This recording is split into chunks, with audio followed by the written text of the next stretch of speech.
Did she ever tell you in your 4 hours together that she was still actively communicating with him on hundreds of jail phone calls? She did not. Okay. And as part of your forensic evaluation process, is it typical for the evaluators to tell the defendant what the possible options and outcomes are for each? For example, would you explain to her the concept of not guilty by reason of insanity and what would have to be found in order for her to avail herself of that defense? Yes. Okay, and that's typical, right? It is. Explain that to them? It is. Okay, so she would have known from the jump what would have to be proven for her to establish that defense. Not from the jump. Okay. That's not the first thing you tell them. I went through the entirety of her background. I already had gathered all of her mental health symptoms before we even talked about any plea options. So she had already given me her background information, what she had experienced during childhood, what she experienced in terms of her drug use history, what she had experienced with the cult, what she called the cult. And it wasn't until the competency evaluation when we talked that when we went through all the different plea options and what their meaning and consequences are, that was the first time I gave her any information about what the not guilty by reason of insanity plea means. And when it comes to people in your type of position that do these types of evaluations, is it common to explain what not guilty by reason of insanity means? Yes, we've got to make sure that the part of the competency evaluation is to make sure they understand what the different options are and what their potential consequences are. Okay. So yes, we go through each one of the pleas. All right. And she had already met and been evaluated by another doctor, Dr. Ballard, prior to you seeing her, right? I believe so. Okay. And do you know what Dr. Ballard discussed with her about what had to be established for the insanity defense? I do not know what her proceedings are. I don't know when or where or how she might have covered that topic. I'm sure she would have covered that topic, but I don't know if it was the first thing or the last thing. Okay. And you indicated in your report that when you met with her, let me get your language here. You found her to be able to maintain a reality-based conversation, and the statements that she made during the interview were logical, coherent, and relevant. At the time of the evaluation. Okay. So when you met with her, she was stable on her medication, and you didn't have any concerns about her being able to... The first time she was mildly hypomanic, but yes, she was generally stable. The second time she was depressive, but she was not actively hallucinating. Okay. And you indicated that she relayed to you that the relationship and the status of the sort of polygamist lifestyle was positive? I didn't ask her about that. Okay. She relayed to me that she joined the group, that other people joined, and that at the end she was questioning things. But we didn't talk in any depth about how she felt about the relationship in the early years, the sort of the honeymoon years. We didn't talk about that. All right. Well, did you talk about how she felt about those relationships in the later stages?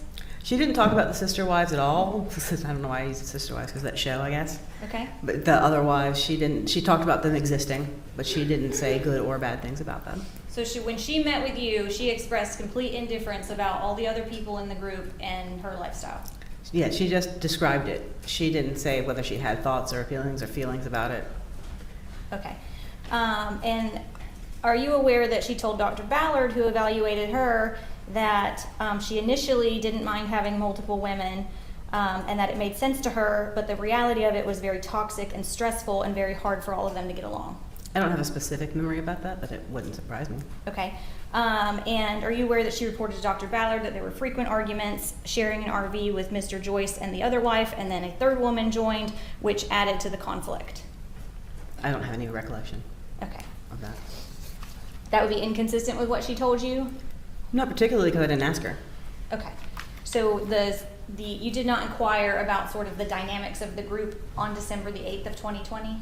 I talked about what she was experiencing and feeling. I didn't ask her about other people. Okay. So you didn't get information about Jason Spillers or Jessica Kafijian? I knew that they were there. Okay. But in terms of her thoughts about that relationship and how that related to her decisions to commit the act, you didn't get into that at all? Those were not the basis for what she told me was why she behaved the way she behaved. Okay.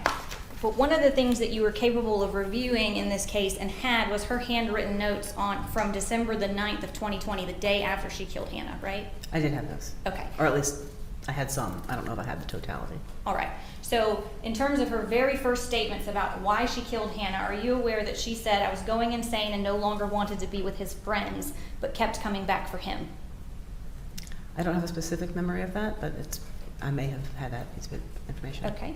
Are you aware that in her first statements about why she killed Hannah, she said, "I only wanted my baby and husband, but he refused"? I don't remember that. Okay. You'd agree that her own statements the day after she killed Hannah about what motivated her act would be highly relevant to her state of mind the day before? It'd be relevant, not necessarily dispositive, since she was medicated and in trauma, Okay. but it would certainly be relevant. All right. So your evaluation of her was taking place in 2022, and these statements she was making to law enforcement was the day after. Can we agree on So that? it would definitely improve her memory. Okay. So, for the record, she made those statements at the hospital, not too long. I'm sorry. She made them to law enforcement at the hospital. And did you, in reviewing and reaching your conclusions about this case, review all of these handwritten notes that she I provided reviewed to the law ones that enforcement? I had. Okay. Can I approach and show you and see if you recognize it? Sure.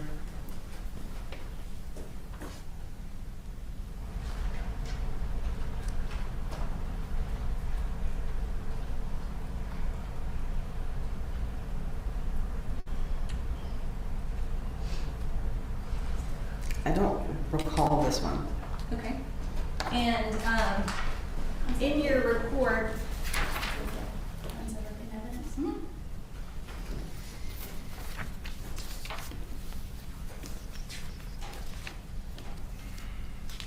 In your report, you indicate that one of the things you received were the Kennestone Hospital handwritten notes of Chloe Driver, correct?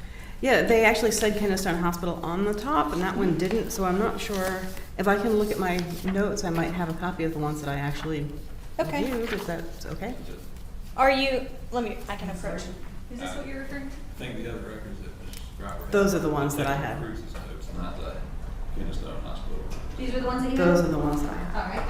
So you would have known in your evaluation of her that Ms. Driver told the psychiatrist at Kennestone Hospital, "I was stating for months I couldn't handle my husband's lifestyle anymore."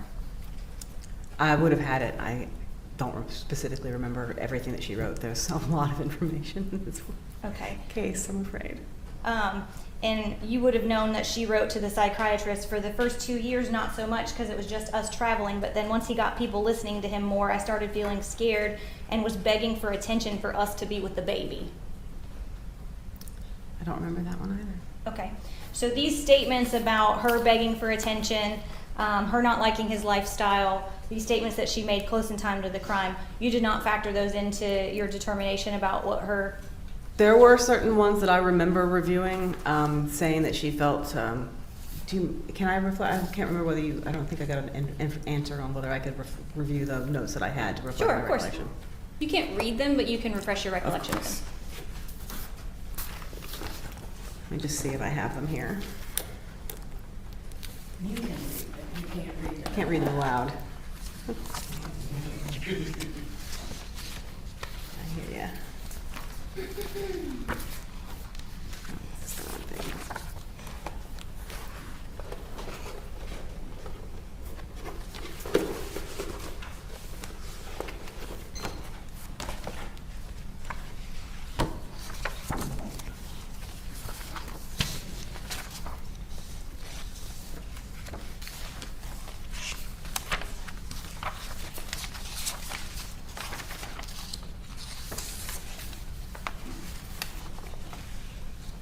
Okay, yes, I did review that. You did review what? The document you just read. Okay. And are you aware that she made statements that to law enforcement the day after she killed Hannah that stated, "I just wanted to have a normal life with Nimsy"? I don't have a specific recollection. It wouldn't surprise me, though. Okay. And would statements about wanting to have a normal life with her baby, wanting to be with just her husband and her baby, and wanting to be away from the cult, would those things be delusional? No? Okay, those would be rational, right?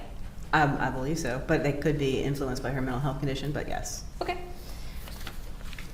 I want to talk to you a little bit about Ms. Driver's statements in evaluations and in the investigation of this case that are relevant to her ability to distinguish between right and wrong. Are you aware that one of her first inquiries while in the hospital was, how long will my prison sentence be for killing her? I have heard that. Okay. And from a psychological standpoint, let me rephrase my question. Is that consistent with her statements to you about her ability to distinguish between right and wrong? It certainly reflects an ability to distinguish between what's legal and not legal. Okay. There's a little bit more gray area when you talk about right and wrong on a more ethical, moral appropriateness level. Okay, but we're talking about the law. So would you agree with me that she has expressly made statements that she understood what she was doing to Hannah was wrong? She did state to me that she knew that it was wrong, but she also stated, I was at peace because it's how it's supposed to be. Okay. So there's, again, both sides of that coin. Yes, she appeared to understand the legal wrongfulness, but there is some question about the moral and appropriateness in her Okay. mind. And you said you had Dr. Ballard's report when you did your evaluation. Are you aware that she told Dr. Ballard, as soon as it happened, I regretted it. I thought I shouldn't have done this. This was not supposed to happen.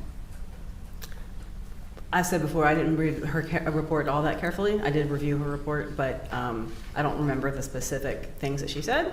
But a statement like that after the fact also would not surprise me. Okay. So you'd agree that the best historian of whether she understood the difference between right and wrong would be her, correct? Maybe. Okay. And when she was expressly asked if she thought her behavior was wrong, she said yes. That wouldn't surprise me. Okay.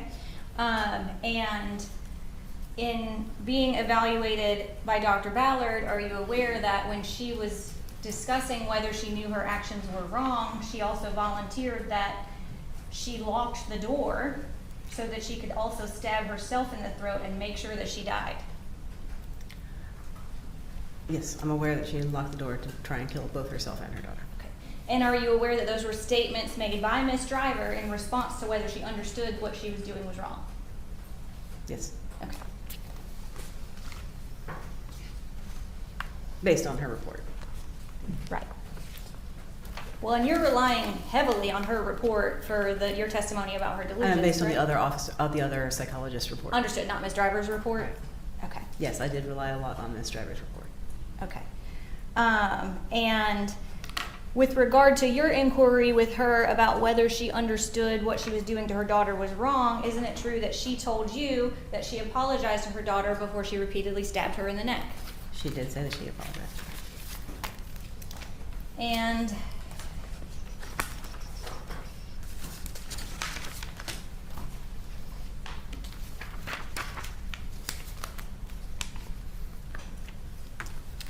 I want to talk to you about her statements to you surrounding the actual event. You'd agree with me that the pertinent question for purposes of criminal responsibility are state of mind at the time she committed the act, Yes, ma'am. right? So the testimony you just provided to the jury was from childhood to arrest, correct? Yes, throughout the whole course of her life. Yeah. All right, so I want to talk about December the 8th when she's in the room with Hannah, Okay. okay? What information did she provide to you about what she was doing in the room with Hannah just prior to her killing her?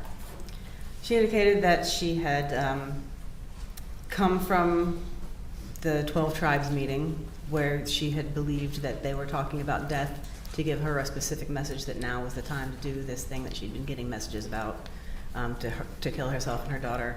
And that they got to the location, and that when she went to go join the other two wives in one room, that Mr. Joyce snapped at her and said, no, go to, she called it Brett's room.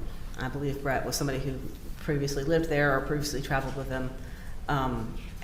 So she told me that she interpreted that instruction as an instruction that she should kill herself and her daughter. She indicated that she was trying to do some research on her phone about how to get away, how to escape and move money and things like that.